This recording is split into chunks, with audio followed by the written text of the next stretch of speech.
Hello everyone. So tonight I'll be reading out a ghost story from Norfolk called Queen Isabella's Ghost. "Are you sure you want to stay here all night?" said the keeper of Castle Rising. "By yourself with her?" Harold Collins, professional ghost hunter, smiled and said, "I've slept on Marston Moor and seen skeleton horses charge through the mist onto phantom pikemen, heard the sound of ghostly swords clashing, men dying. I've spent the night in the very room they tortured Guy Fawkes. Seen his ghostly figure, arms stretched to 5 foot long by the rack, moaning and gibbering on the floor. I think I can manage here alone. After all, no one was ever executed here, or boiled alive." "On your own head, then," said the guide, shaking his head, and banged the heavy oak door closed behind him as he left, the sound echoing in the empty corridors. Harold Collins sat down on his little camp stool and arranged his equipment. The paraphernalia of the ghost hunter: a tape recorder, thermometer, infrared goggles, and settled down to wait for the ghost. Edward II was one of England's less successful kings.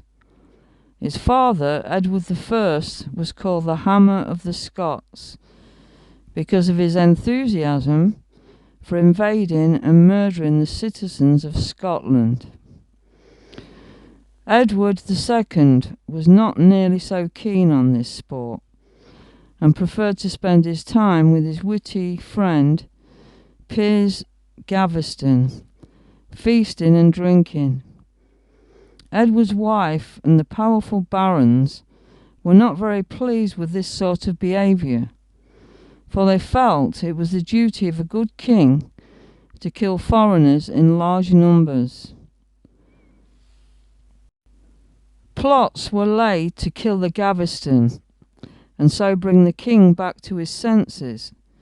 But after poor Piers was kidnapped and murdered near Warwick Castle, Edward became even more peaceful, seeking comfort for the loss of his friend by embracing religion. Isabella was disgusted and went off her husband, taking for her a lover, Hugh de Mortimer, a suitably violent man whose favourite hobby was invading Ireland.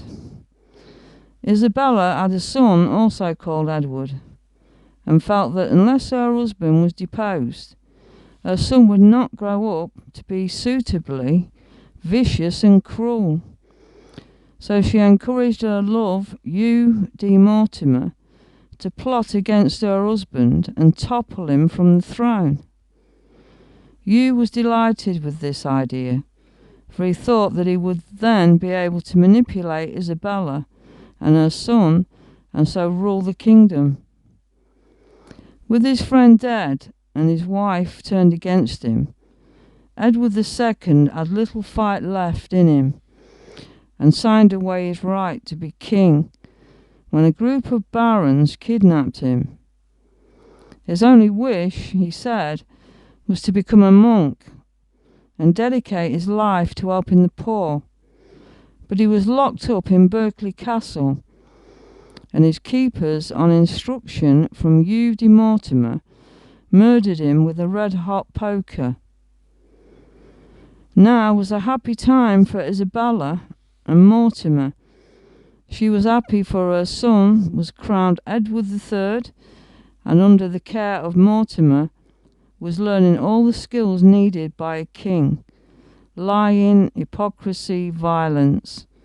Mortimer was happy because he was now the virtual ruler of England and had managed to start several wars. Things were to change, however. Mortimer was a good teacher and Edward a quick learner. Edward had never let his mother know how angry he was that she had helped to kill his father. And Mortimer never knew that the boy's ambition was to have him killed. By flattering this man, threatening that Edward soon had a palace coup organised, seizing control from Mortimer, and locking Isabella up in Rising Castle, Mortimer fled in terror to France, but Edward was too clever for him. He wrote to his teacher begging him to come back, telling him he needed his help, promising that all was forgiven. Mortimer was flattered and returned, but no sooner had he set foot on English soil than he was arrested, tried for treason and condemned to die. On the day of his execution, Mortimer was dragged from his cell and thrown onto the ground, while a sword, specially imported from Germany, was slowly sharpened in front of him.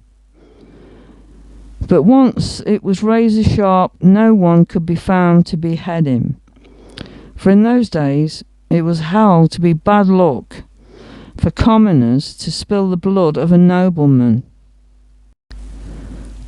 and there was no one of high enough birth to do the deed. Mortimer was left kneeling with the sword glinting in the sunlight before him. Meanwhile, a courier was sent round the neighbouring countryside in search of a knight or earl willing to lop off the unfortunate baron's head, but with no success. Finally, after 5 hours, a criminal who was due to hang the following day agreed to do the chopping off if he was given a pardon. Amazingly, in the long hours which Mortimer had spent looking in terror at the fatal sword, his hair had turned white, and the head, which was stuck off, looked like that of an old and withered man. The news of this amazing transformation reached Edward and gave him the idea of how he could best punish his mother for the death of his father. He had Mortimer's head and the sword taken to Castle Rising, with the message that Isabella must soon share her lover's fate. The sword was locked in a heavy wooden chest in Isabella's bedroom, so she would not forget her fate. Although her jailers treated her well, feeding her the best food, letting her wear her best clothes, hers was the most miserable of lives.